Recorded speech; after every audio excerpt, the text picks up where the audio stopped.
31 और ये 39। ये हमारी एक श्रृंखला बन गई। अब देखना है कि ये समांतर श्रेणी है या नहीं। तो ए कितना है हमारा 15 आ गया। D1 के लिए हमें क्या करना पड़ेगा, A2 माइनस A1। A2 कितना है यहाँ पे 23 है ना, तो 23 माइनस 15, तो ये D1 मिल गया है 8। D2 के लिए हमें क्या करना पड़ेगा, A3 माइनस A2, जो तीसरा पद है उसमें से दूसरे पद को माइनस कर देंगे। 31 माइनस 23 बराबर 8। अब हमने देख लिया कि D1 किसके बराबर है, D2 के।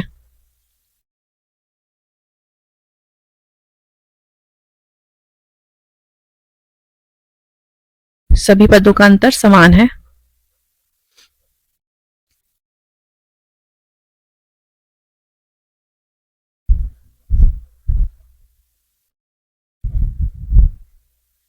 अतः दी गई सूची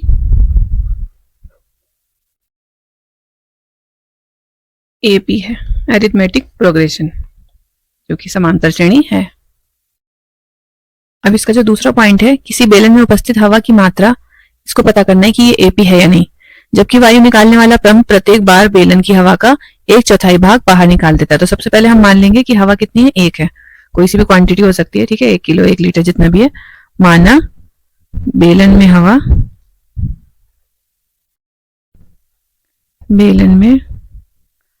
हवा की मात्रा 1 है, ठीक है। तो T1 क्या हो जाएगा हमारा 1, पहला पद हो गया हमारा 1। अब हवा निकली, कितनी हवा निकली,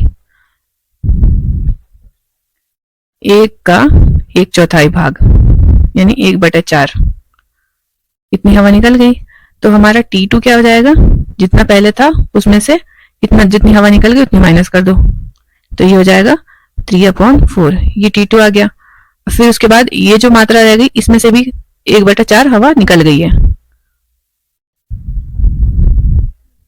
हवा निकली कितनी, जितना बचा था उसका भी 1/4 हिस्सा, जो कि हो जाएगा 3/16। तो अब T3 क्या होगा, T3 निकालने के लिए 3/4, जो पहले जितनी हवा थी उसमें से अब जितनी निकल गई वो करके देख लेते हैं। ये 16, 12 माइनस 3, ये हो जाएगा 9/16। तीसरा पद मिल गया।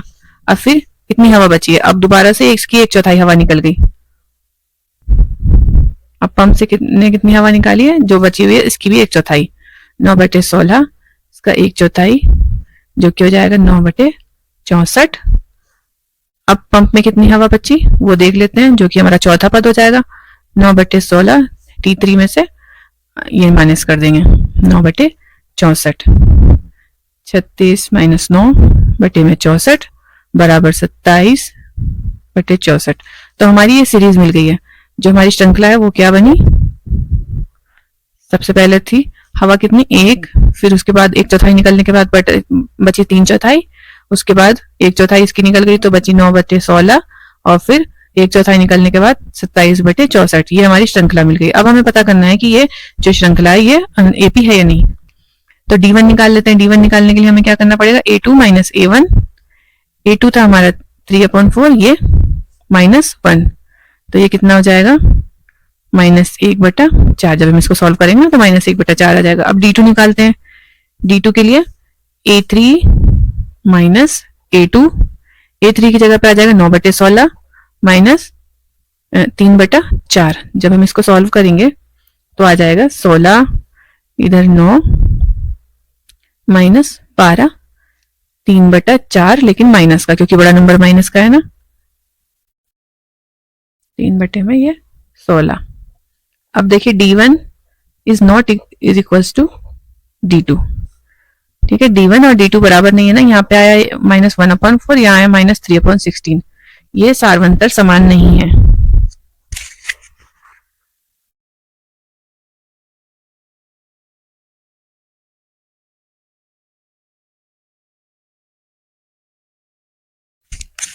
अतः यह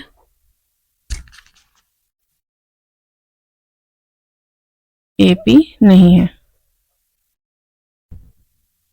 सारवंतर हर बार समान होना चाहिए जब भी वो एपी होगा। तो थर्ड पॉइंट में दिया हुआ है कि प्रत्येक मीटर की खुदाई के बाद कुआं खोदने की लागत जो है उसका हमें देखना है कि वो एक सीरीज बनानी है और देखना है कि वो एपी है या नहीं, समांतर श्रेणी बनती है या नहीं। तो उसमें क्या करना है, प्रथम मीटर खुदाई की लागत तो 150 रुपए है और उसके बाद लागत जो है 50 रुपए बढ़ती जाती है, जितनी मीटर खुदाई होती जाएगी उतनी लागत बढ़ती जाएगी। तो प्रथम मीटर खुदाई की लागत,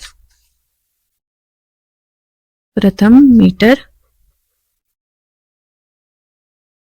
खुदाई की लागत, ये हमारा फर्स्ट टर्म हो जाएगा 150 रुपए। दूसरे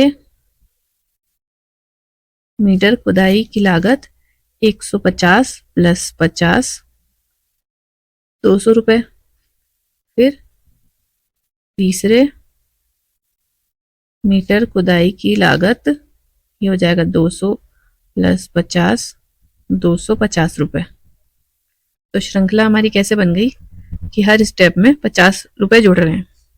श्रृंखला हो गई 150, फिर 200, 250, 300 और इस तरीके से ये चलती रहेगी श्रृंखला। तो यहाँ पे हमें ए मिल गया 150।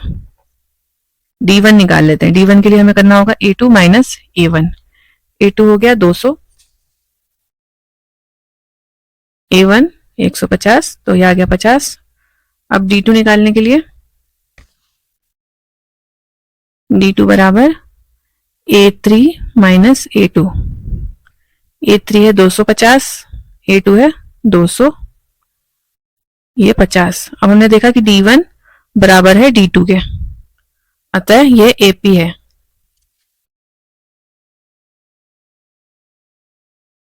सार्व अंतर समान है, अतः यह AP है। अब इस प्रश्नावली के पहले सवाल का फोर्थ पॉइंट है, खाते में प्रत्येक वर्ष का मिश्र धन पता करना है कि वो एपी है या नहीं। ठीक है, जबकि 10,000 रुपए की राशि 8% वार्षिक की दर से चक्रवृद्धि ब्याज पर जमा की जाती है। तो पहले वर्ष की राशि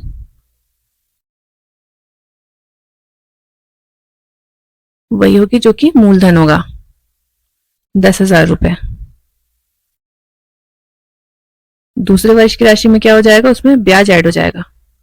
दूसरे वर्ष की राशि बराबर 10,000 प्लस 10,000 का 8%, ये हो जाएगा 10,000 प्लस ये 800 रुपए, 10,800। ये दूसरे वर्ष की राशि हो गई। अब तीसरे वर्ष की राशि के लिए क्या करेंगे, इसका ब्याज निकालेंगे। तीसरे वर्ष की राशि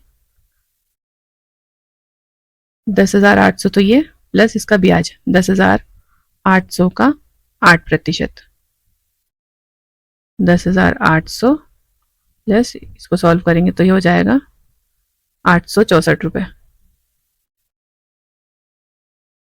तो ये हो जाएगा 11,664। तो हमारी श्रृंखला बन गई।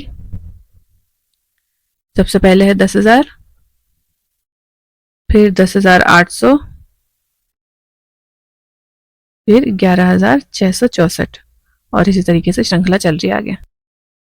डी निकाल लेते हैं D1। D1 के लिए हमें A2 माइनस A1 करना होगा। A2 है 10,800 माइनस 10,000 जो कि हो जाएगा 800 रुपए। D2 के लिए हमें करना होगा A3 माइनस A2। A3 है 11,664 माइनस 10,800 बराबर ये हो जाएगा 864। D1 बराबर नहीं है D2 के, सार्वंतर समान नहीं है,